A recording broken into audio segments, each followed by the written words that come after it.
Okay, we have Will Anderson, and he's ready for questions. First question right here on the front row to your left.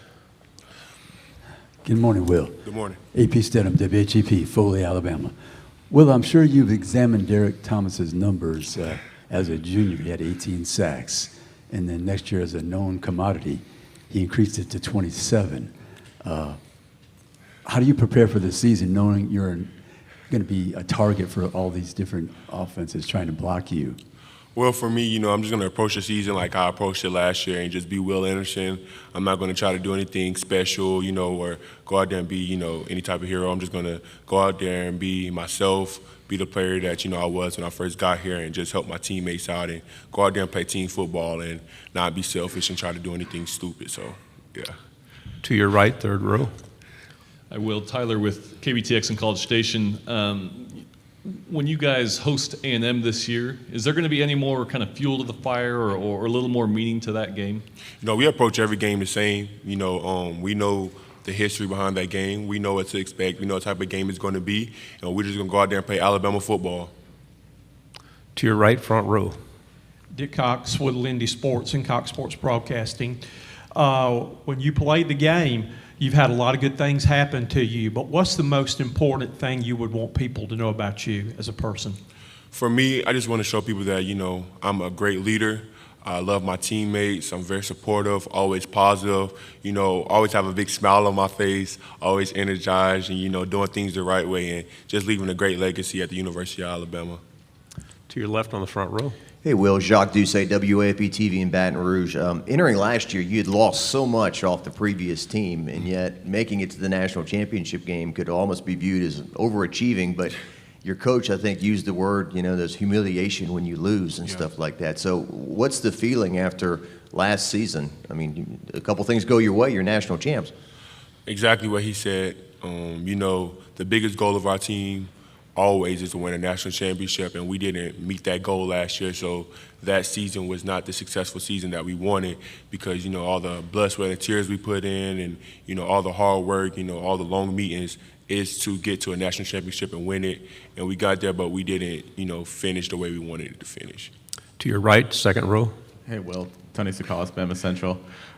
Jordan Battle said he wants to be a comedian when he's done with football. What do you feel about that? And what's the funniest thing you heard from Jordan? And maybe what does he bring to the locker room? A comedian? I would say Jordan would be a dancer, if anything, after the season. He got some funny jokes, but I think he danced better than when he jokes. To your left, third row, please. Hi, Will. Ashley Woods from the Crimson White. This is a very talented linebacker room that we have this year. Can you just talk about how you guys motivate each other to compete every day in practice and in the weight room? Yes, it's absolutely fun. The linebacker core that we have at Alabama is something special. I'm excited to see it. And all the younger guys have been doing a tremendous job of learning the plays, and they're so talented. But, I appreciate my group a lot because we all have the same mindset, all have the same mentality, and there's no knuckleheads in our room whatsoever. Everybody, they're 10 toes in our room. They're always alertive, attentive to detail, everything. So, and we push each other every day at practice. We want to be great. We want to be the best outside linebacker group in the nation, and we talked about that as a unit. And I think every day we go to practice, that's something that we do. We're going to go out there and be the best group on the field every game. And that's any game we play in, and that's whole college football, so that's our big goal.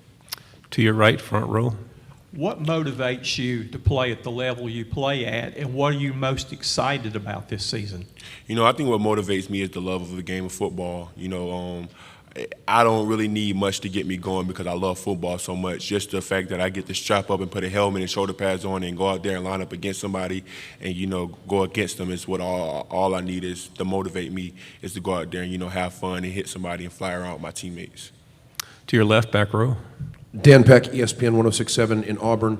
Eli Ricks was one of the bigger transfer portal moves of the offseason. What can you say about what you've seen from him so far as a teammate? He's tall, lanky, he's long, he can move really well, he can knock down balls, he can go up there and jump with people who try to jump with him. And it's been exciting to watch him practice these couple of practices that we had. He's a really good player, and he's a better teammate and a good person. To your right, fourth row. Hey, Will. Ben, Local 3 in Chattanooga. Jordan mentioned Jahmyr Gibbs and his pass catching abilities and how it's helping the linebackers. Yes. How is it helping you guys, and what stands out about him to you? He's like a little wide receiver sometimes. You know, when you have to take those wheel routes on him and stuff like that, you better get on your horse because he got wheels and he can run. So he's dangerous out the backfield, but I love it. It's fun to watch. To your left on the front row. Hey, Will. Michael Cobble from WBRZ TV in Baton Rouge. Coach Saban was just asked about having you and Bryce on his team, and he said he'd never had such elite players and people on opposite sides of the ball at one time. He said this is a first. What does it mean for both of you to kind of command each side of the ball and raise everyone's expectations? You know, I think when you step into the leadership role, it becomes, you know, a part of you. It's who you are. And, you know, you have to command. You know, you put in that position to lead. You put in that position to help others, and it would be selfish not to help others. And you know what's right from wrong, and you know how to go, you know, through the system, and you know the standards. So just to do that, I mean, it's a blessing because, you know, not a lot of people have that skill, but to have that skill and to work with Bryce on that skill, it's been amazing. We have time for 2 questions, back row to the left, and then we'll come here. High-quality defensive line play makes your job easier. What can you say about the defensive line that Alabama brings into the 2022 season? You know, there's a lot of big bodies in there, a lot of big guys that can move really well, that can bend really well, that can strike people and get off blocks. But, you know, it makes my job so much easier, you know, when they push the pocket and the quarterback steps up. But those guys have been doing a phenomenal job. You know, their weight's looking good. They're moving really good. They've been working really hard as a unit to get better. And, you know, I commend them guys because they've been doing a really great job. Final question, second row. Will, Jeff Spiegel, ABC 3340 in Birmingham. I know this football team's tight brotherhood. When things happen like what happened back in May when Coach Fisher kind of, you know, rails on Nick Saban with that press conference, how does the team react to that? You know, we note it. We don't have to speak on it too much. We see what's going on. And, you know, when the pass get on and the game get going, we'll address it then.